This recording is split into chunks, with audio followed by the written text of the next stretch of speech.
teams, Homeboys and E7. It's about same, but a little bit of diff. Let's head into this game number 2 and find out if ENTITY7 can bring this series in the best of 5 to a 1-for-1 as both teams get closer to locking things in for the group stage. And also looking at this, there's a whole lot of quantum charge for ENTITY7. Focusing mark though too for Erwin. Look at this already, the pressure from Zorn. I don't think they're going to be able to catch him at all. Take a couple hits, going to be fine. All right, Warcry, by the way, for Chibi. But this matchup in the gold lane, it should favor Fury by quite a bit. Marquinhos already with the rotation very early on as well. That would explain why he went for the lane cut very, very early. Udil, though, still with this Vixana. Chibi getting brought back. Erwin is going to be taken out now under the turret like it pounds. And Chibi, he didn't even follow through under the turret. He gets out. Warcry plus, obviously, man, the like and pounce interaction. Sometimes you follow, sometimes you just deal the damage. Sometimes you just, somehow you follow him and you're still in the jungle, you know? It works for them. It works right there, and this is exactly what we were talking about in the draft, guys. You know, when you get this Roger locked in and somehow, some way you're able to get the lead, which most teams play around this. If you are going to draft a Roger, you look for that play potential early on, and that's exactly what Homeboys did. Good response here from Hide on Bush. Whoa. Interesting dive into the deadly catch. He goes Zorn though, provided the guiding win as the turret fight connects onto the back line with the Curse Blast as well. Hide on Bush, unable to go for the kills. And Chibi, you can see him. He's smelling blood in the water. The Hide on Bush will be able to escape. Under the turret he goes.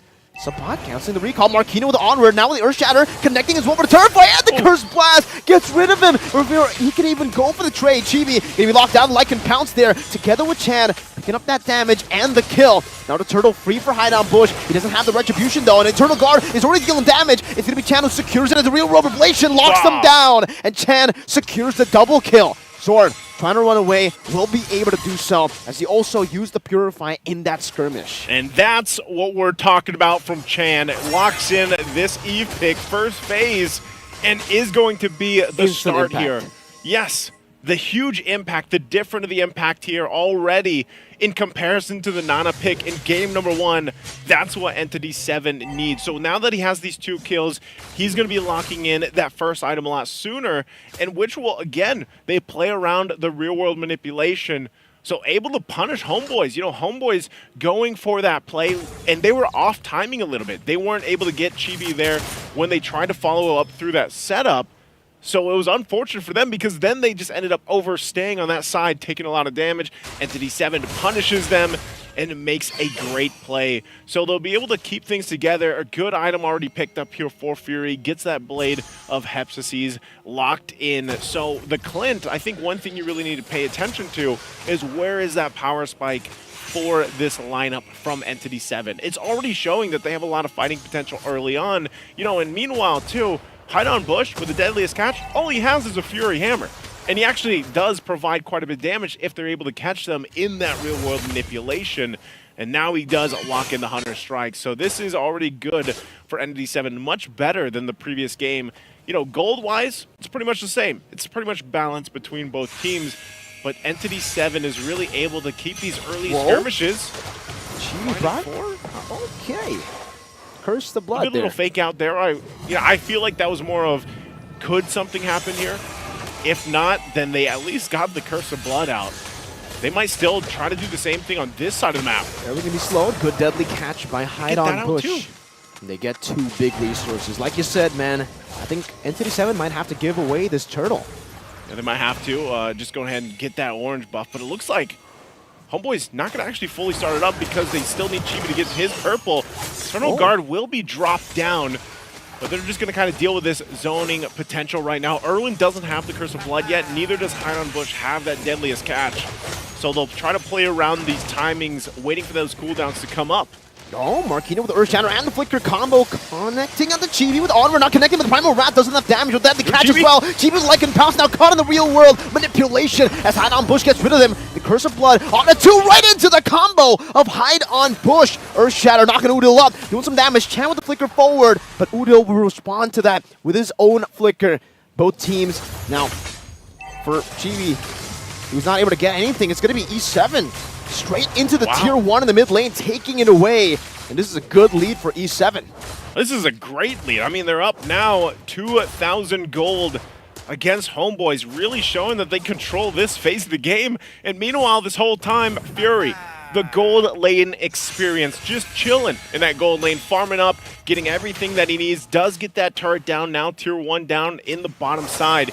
So he's going to go ahead and get to rotate and continue to farm up here, because so far he doesn't need to be in these fights, man. Like he's doing his thing, his own time, and Entity7 is able to just again post up and fight it out. Look at the XP difference this time around, and this answers the question on why the Bane again in the first phase with that Edith.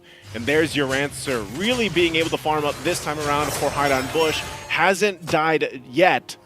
And really, when you look at it, one of the answers to deal with Roger here might be real-world manipulation. You trap him in, you lock him down.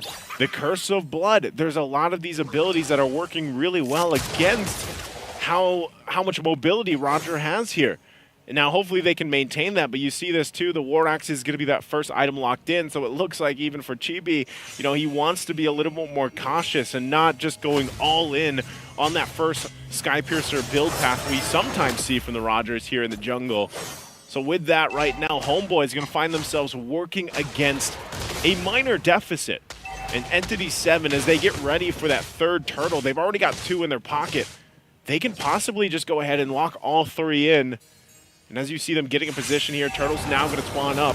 Turtle Guard already going to be dropped down. Marquinhos with the onward onto Sapon with Earthshadow connecting as well. Sapon is unable to go for the escape. Chibi going to be locked down by the real world Malaysian as well. Chibi with Lycan Power, but they gets caught by the Primal Wrath of Marquinhos. 3 members of Homeboys taken down, and Entity7. They collapsed, they got the win. Homeboys can only go for a trade up top. Entity7 right now is in full control of this portion of the game. Look at the damage on Zorn. You know, Fury, we were wondering, when would that damage start to show? When would that power spike come through? And I think it's already here, and that is going to make it even more difficult to move around with. That's the Ice Queen wand picked up by Chan. Great initiation that came out through here. Primal Wrath to pick up the kill from Sapat, and then they punish Chibi even further, as he was just trying to get his orange buff. So it looks like Entity7, man, they really had this game plan to get revenge here. Marquinhos. I'm offended into the knockup with the circling eagle into the damage, and Marquinhos still able to survive with the Primal Wrath, now dealing some damage back. Nets will be able to take the kill down. Now with the flicker with the Curse of Blood connects on the 3 members, and they look at the deadly catch. Now with Fury dealing the damage with the grenade bombardment. Entity7, they respond to that play, and they capitalize on it. It's only the XP traded in for 2 big members, but it's out of Homeboys. Chibi walking up again, Hide on Bush. Oh, the bounce of the crab cannon. Did you see Udo's HP? Those crabs hurt, man. Yikes. That crab cannon is loaded. And like you just saw, the combination that we were talking about even in the draft, real-world manipulation with the deadliest catch is able to just do so much damage. They even get the Sea Halberd to kind of work. Oh. The stun down into the grenade bombardment. He can only go for Lycan Pounce, but then Chan and Fury continue the damage output to take him down under the turret. Zorn's looking for a trade with a circling eagle. Marquinhos pops into Primal Wrath just in time, and he soaks in all that damage. No problem. Now the Sharks running them down.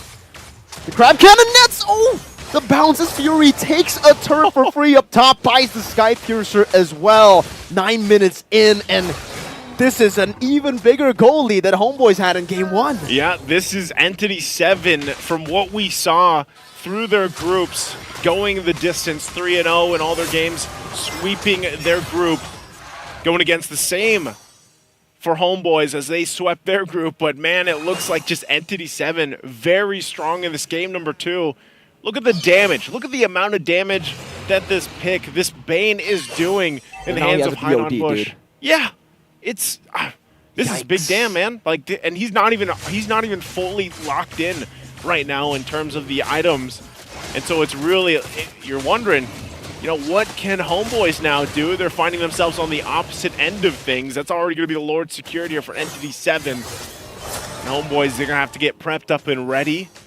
For Nets does pick up the DHS, an endless battle for Chibi now as well. Wow. Some of those items still paying, I mean, you could say they could pay value to this lineup for Homeboys, but right now, as you look at the disparity in terms of items, they're having a difficult time fighting. You almost have to rely on them to get the ultimates out from Entity7, especially the real-world manipulation, but it looks like they might just find themselves on this defense.